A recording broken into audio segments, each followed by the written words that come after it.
Welcome back to CryptosRUs. I am George, or All George. So good morning. Happy Friday. Welcome to another market open stream.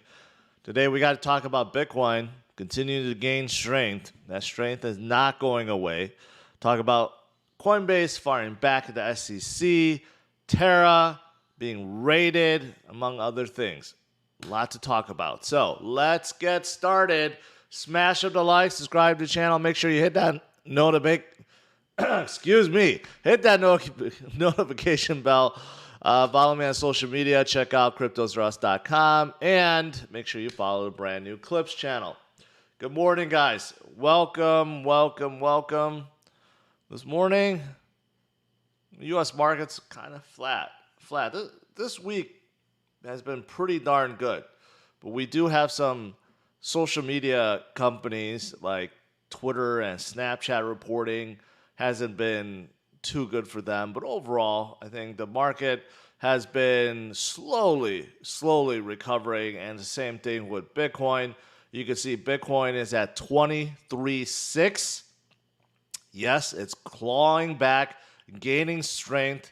It was just at 24,000 not too long ago. It definitely looks like it wants to continue and get back up to 24,000. And where can it go next? Well, I'm thinking that the next stop, if you zoom in a little bit, yeah, it's probably going to be around 28, 29,000 right here. There's nothing stopping it in the middle here. So if we get some more short squeezes, get more shorts liquidated with some FOMO buying, we could definitely see 29,000 in the near future. I don't know if it's going to be as soon as this weekend. One could hope. We fell down very fast. We could go right back up very fast too. So that is what it's looking like right now. And not only for Bitcoin, altcoins are doing really well right now in terms of their recovery. So at least some of them, not all of them, some of them. All right, so that is what I want to start out with. What happened today?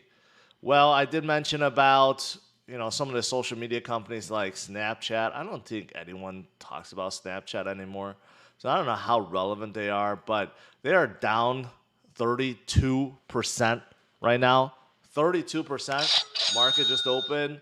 So obviously they're not doing very good.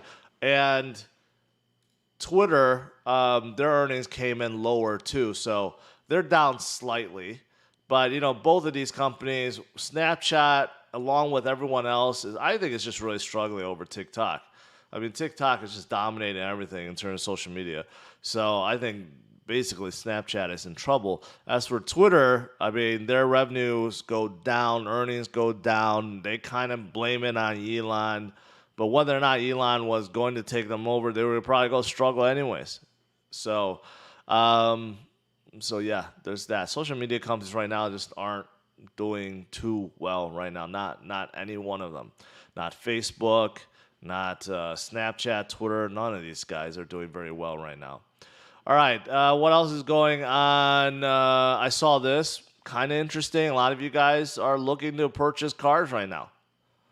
Right? So according to CNBC, consumers are shelling out an average of $10,000 more for a used car than prior times, right? If prices were normal, basically.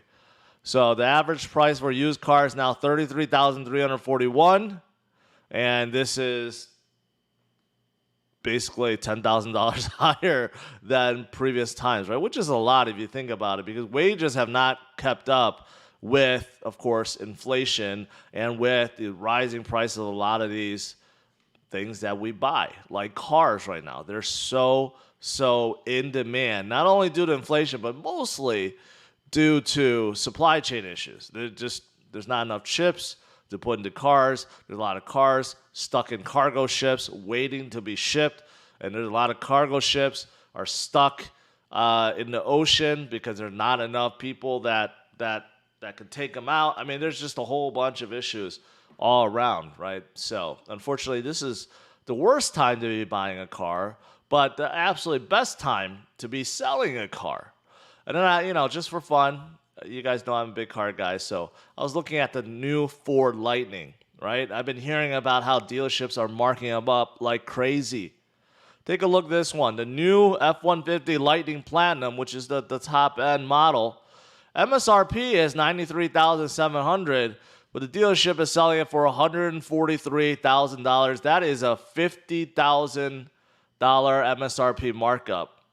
And I've seen stories about how it's even higher than that, up to like $100,000 a markup. I don't know who's buying a F-150 Lightning for $50K over MSRP. This is not like an exotic car or anything like that. But yeah, stuff like this is happening, and not just for like expensive cars. If you look at RAV4s or Highlanders or Pilots, whatever, they're all being marked up right now. And as for you guys that are into sports cars, looking up the 911 GT3, these are all used, mostly because the dealerships just mark them used so they can charge over MSRP, I guess, for Porsche. And you could see that 911 GT3's MSRP is like under 200,000, like 180, 190,000.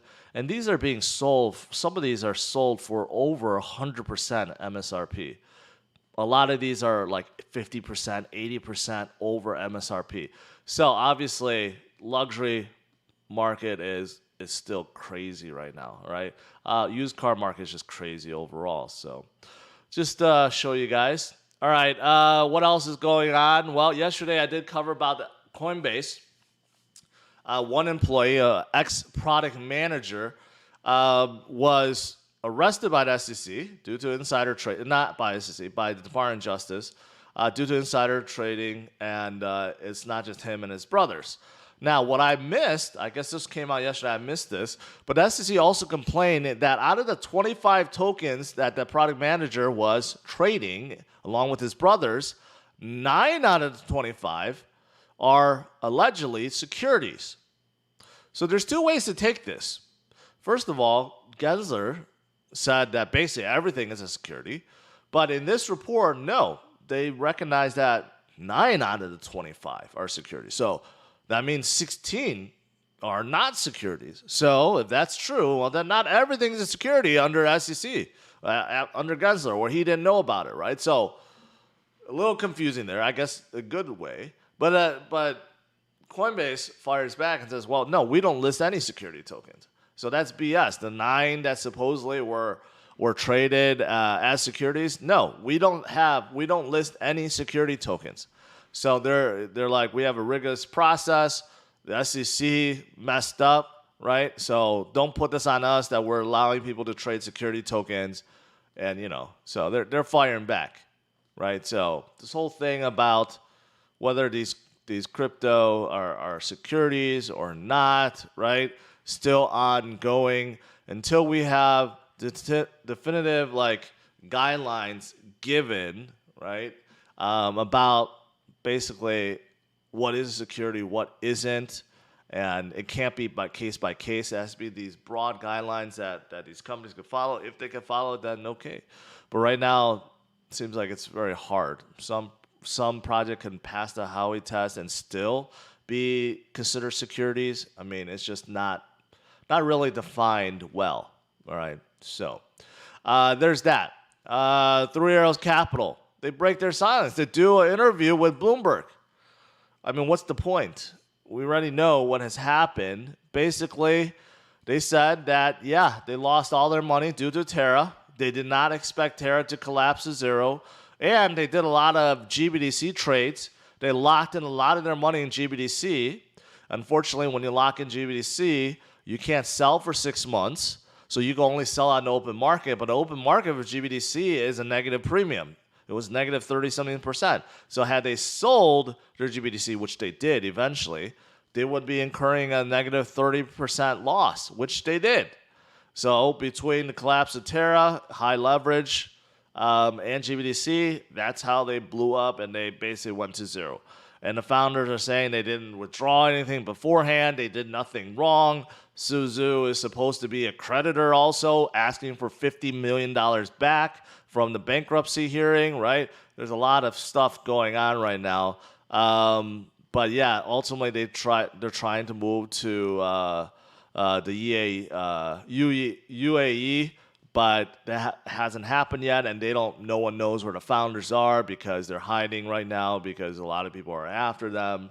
The whole situation is just bad, right? And I'm surprised they even did a Bloomberg interview. Like, I don't see what they gain by it at all, other than to let people know they're still alive. That's it. All right, now what about Terra? Well, according to this, the other co-founder of Terra, Daniel Shin, who actually founded some other project, well, his home has been raided, okay? Maybe Do Kwan's home has already been raided, but basically the authorities, they're not letting this go. They think this is embarrassing for them. One of the biggest projects in their, homeland, in their backyard, has fallen, and there's a lot of people that have been wrecked by this, and they're investigating hard. So not only are they, raiding the founders' homes, but they've also probed and raided like the top 15 exchanges that all traded or allowed trading of Terra. They are taking this very, very, very seriously, right? So maybe we'll see what happens after they do all their investigations, right? Right now, I still don't know where Do Kwan is. I think he's just hiding in Singapore, right? But his home is in South Korea, but I don't know if he's ever going to go back. All right. What else is there? Just a few last things. Obviously, Bitcoin being where it is, coming down from our highs of 69,000, but along the way, we had a lot of periods where Bitcoin kind of settled out, but then we saw more and more and more, sell pressure, right? That's how we fell down and broke down so far. Of course, a lot of it was Terra, a lot of it was institutional selling, a lot of it was through capital. I mean, you put all that together, Celsius and all that stuff, right? Since 2 months ago, since May 10th, 236,000 Bitcoins has been sold. If you do the math, that's a lot. Billions upon billions of Bitcoin sold. A lot of it was due to forced selling, forced liquidation, panic selling, all that stuff, right? But even with all that said, Bitcoin is still holding strong, climbing back up to 24,000, and looks like it wants to continue forward. Just like yesterday, how everyone's focused on Tesla selling Bitcoin. So what? On the grand scheme of things, this is something that's just something we're going to forget in the future, right? This is one of those periods, yes, it's scary now, we're living in the moment, but afterwards, right, Bitcoin continue forward, get bigger, get stronger, and people will just forget about this, even though this is really, really bad right now, right? It's just one of those situations that we just have to get past, and it shows how strong Bitcoin is, despite how much panic there has been. So think about that. And according to Stock Money Lizard, well, we're going through these phases or cycles or wedges, whatever you want to define it, but we're about to start a new one. I'm looking forward to that, right? There's a lot of models like this that's projecting us hitting bottom and getting ready to make a new high. I'm looking forward to that. But this does carry on into 2025, so we got 3 years of this. So plenty of time. And, of course, the total addresses for Bitcoin has surpassed 1 billion, right? So it's not just holders in this space. There are still a lot of people coming in. And basically, if you look at address, it's just a linear line upwards. You don't even see any deviations down. I don't know if it doesn't take into account that, or we just simply we always have more people entering than leaving. It's cool. Maybe that's the solution. Not the solution. Maybe that's the answer.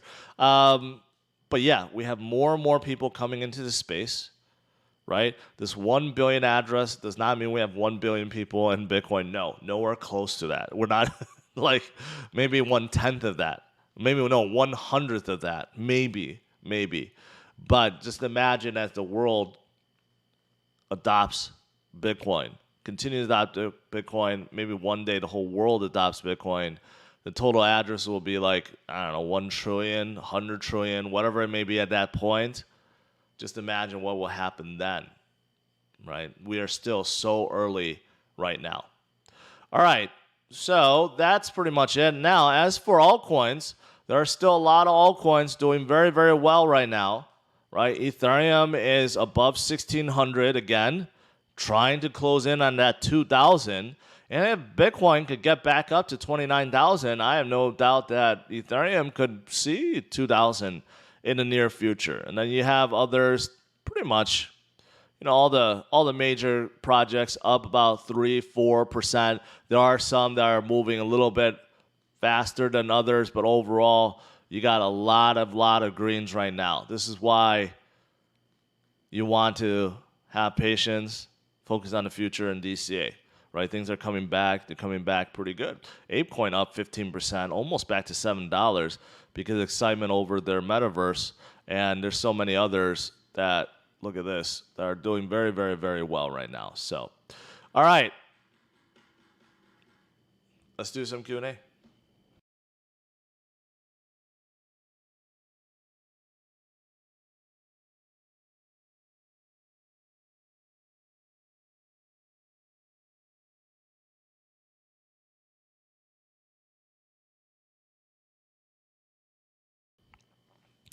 Michael said, did you know they're using your face and voice on a Bit Hotel ad in YouTube? I did not know that. I have to look that up.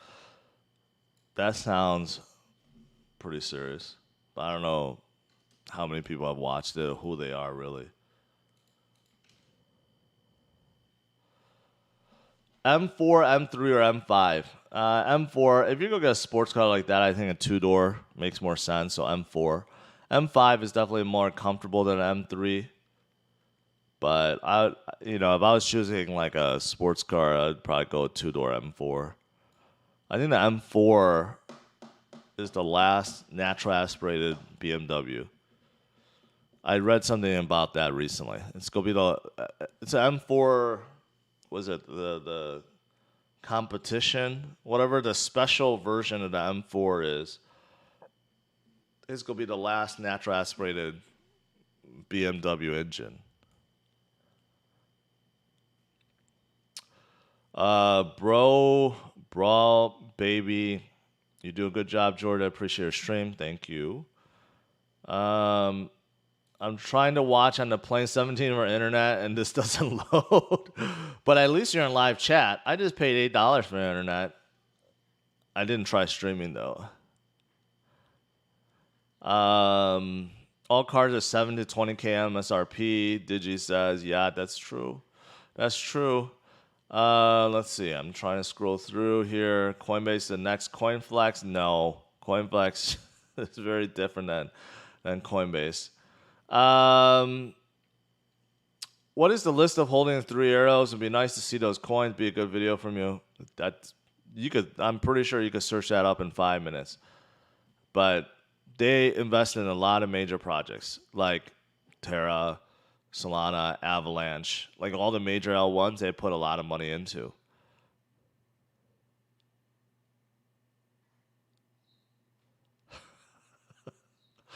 Three Georges Capital. I need a dip? No, we don't need any more dips, man. We had way too many. You had plenty of opportunity to buy the dip. And if you haven't yet, well, you still have it. I mean, Bitcoin is still below 24,000.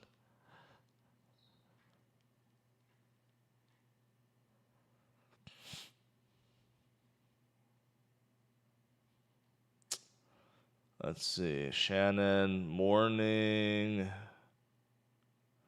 I have 5x Bitcoin addresses. I think a lot of people do, right? So that 1 billion does not represent 1 billion users. That's for sure.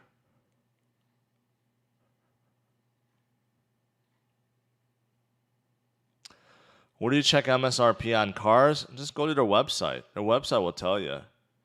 I mean, I use this site cars.com, but you could go to any website and look it up, and you could see what cars should be sold for versus what they are being sold for, right? There's a lot of ridiculous dealer markups and on window stickers and stuff like that. Thoughts on a new Type R Civic? I think I don't know. I'm conflicted by it. They haven't released horsepower numbers, but it's probably going to be a little bit higher. They said it's going to be the most powerful.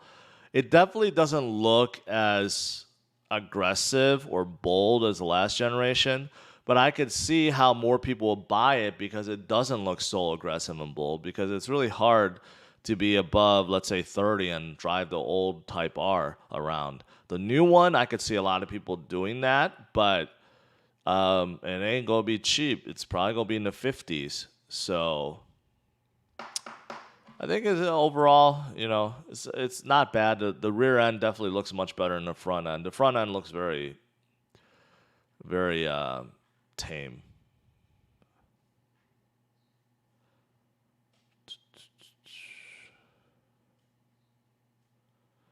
Jose, yes, way more than that.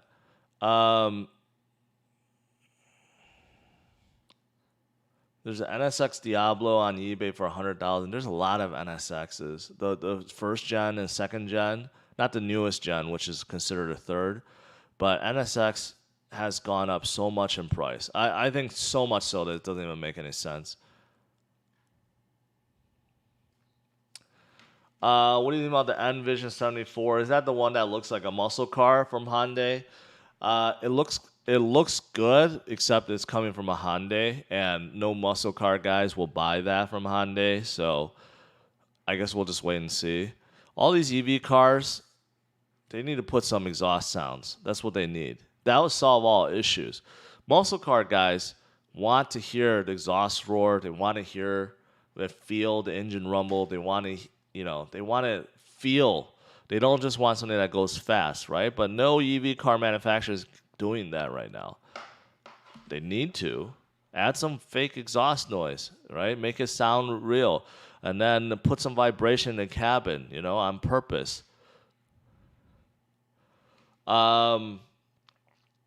Tim, hello from Australia. Welcome. Let's see here. The weekly chart flipped 2 days ago. Weekly chart has flipped a long, long time.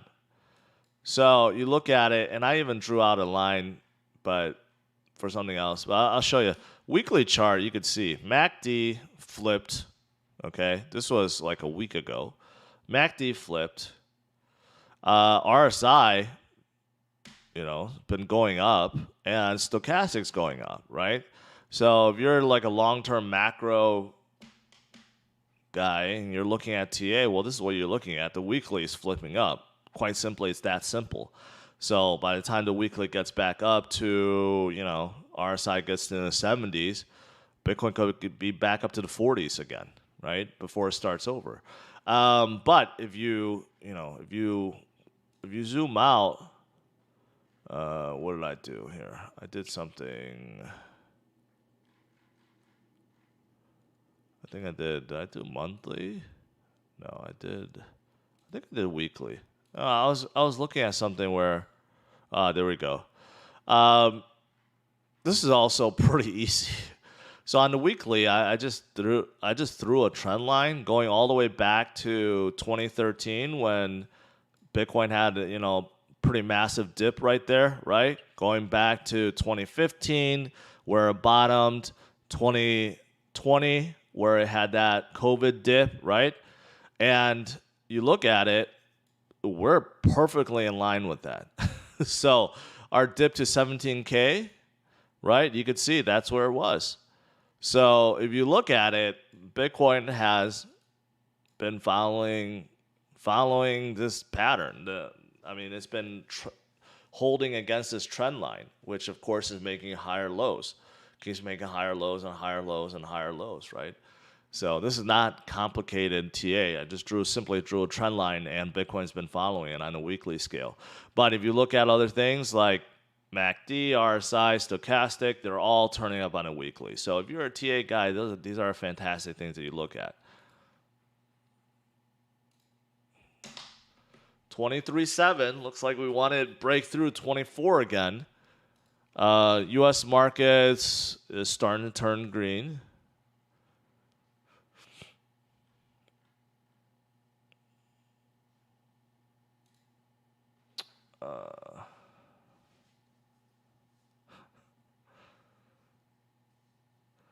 Thoughts on Rivian and Neo? Neo's Chinese, so I can't comment on any of the Chinese manufacturers.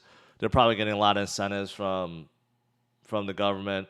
But as for Rivian, I mean, a lot of people have been saying good things about them, but there's also people that saying that their Rivian is dead in the garage and it has to be pulled, it has to be towed. I hear a lot of reports about that. But as for long term, can they survive? I don't know. I mean, look at how big Tesla is, and they still have issues with manufacturing, with supply chain, right? Rivian is so small. They could definitely just go belly up in a year or two if they can't solve some of their issues, right? You know what car I really want to get? I really want to get a DeLorean. I would love to get a DeLorean and drive that beast around. Like, I'm pretty sure you can upgrade DeLorean, upgrade suspension, upgrade the engine, and upgrade a lot of stuff to make it a really nice daily driver, if you wanted to, although I know no one daily drives a DeLorean. But that's a car that I think is still within reason, that isn't too pricey, and you should be able to get one, I think in the 30s or 40s, maybe not. Caleb, I have most of my holdings on Voyager. Didn't know really much about cold wallets until I watched one of your videos. Started DCAing, got on another exchange. Planning getting a ledger and periodic moving over. Caleb, I'm sorry to hear that, but yeah, use it as a life lesson and move on. You don't want to definitely get out of the market. Start over. Learn about cold wallets. Learn about different type of wallets that you can control, right? And basically, yeah, start over.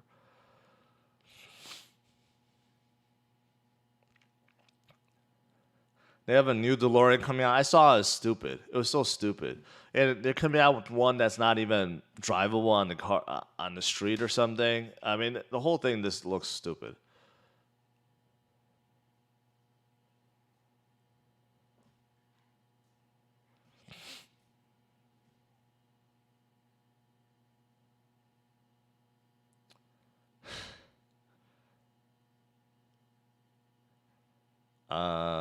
Let's see.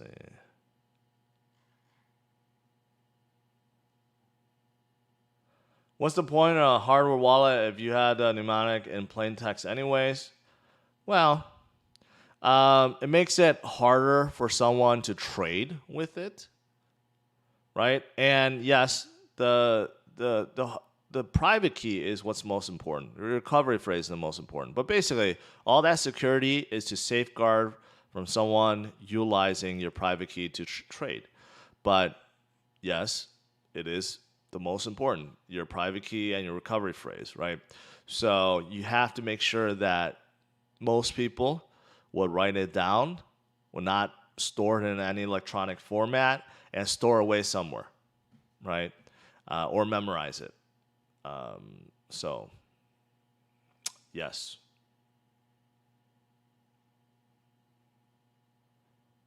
I actually don't think DeLoreans look that stupid. It's been growing on me. I don't know why. It's just, I think the overall shape is still a pretty good looking car.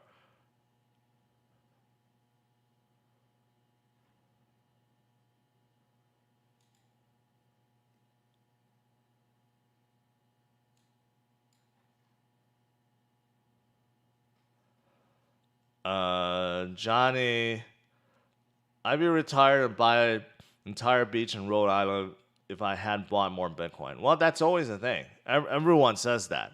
In hindsight, everyone says, yeah, I should have bought more here, right? But here's the reality. When we have moments like what we just had, like right here, moments like this right here, and all these previous moments where Bitcoin was very low. You know, when you zoom out and you scroll back, you're like, oh yeah, these are times that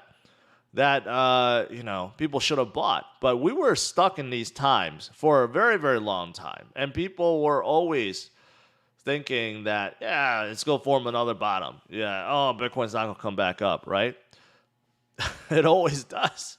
It always does every single time, right? Because the holders get stronger and there's more holders with every cycle, and that's why Bitcoin always continues. But that's why I've been telling you guys, don't try to guess bottom. Just DCA along the way. You just keep DCAing, especially with these low points, especially when you know Bitcoin, after Bitcoin fallen like 70, 80%, right? It's a great time to be buying, stacking sats, DCA along the way, and then you'll be doing fine, right? But unfortunately, that's not how it works.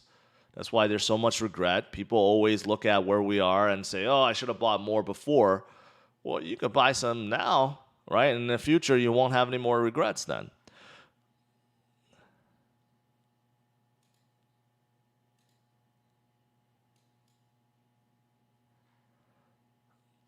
$1.21 gigawatts. Oh man, they need to come out of the Back to the Future 4. I don't know why they didn't yet. Back to the Future 4 and have Marty's son or daughter or something, take over. I'm pretty sure they can make a pretty good fourth one. You know what's a really good movie? I was watching last night again, Constantine. If you guys haven't watched that movie before, I highly recommend it. It's a really good movie. All right. I think that's pretty much it. My live chat froze up too, so I think that's a sign for me to go. But anyways, so overall, Bitcoin is doing well. It's doing well. It's gaining strength, trying to claw back to 24,000, right? All coins are coming back up. So the worst may be behind us. All this shenanigans with 3 Arrows and Celsius and Voyager and all this stuff, right, could be behind us. Of course, there's still a lot of macro issues, but those things could be getting better. Supply chain is improving. Energy is dropping, right? Rates are still going higher. So maybe we're gonna get some. I don't know. We're gonna see inflation taper out. Let's just put it that way. Maybe we're gonna see it taper out and start coming down, and that would be fantastic too. But overall, we are moving in the right direction, guys. So make sure you focus on the future. Have patience. Continue DCA along the way, and we'll all get through this together. All right, guys, that is it. Smash a like, subscribe to the channel. I will see you guys, not tonight. I'll see you guys tomorrow, 11:30 a.m. Central Standard Time. All right? Have a good one, guys. Take care. Bye-bye.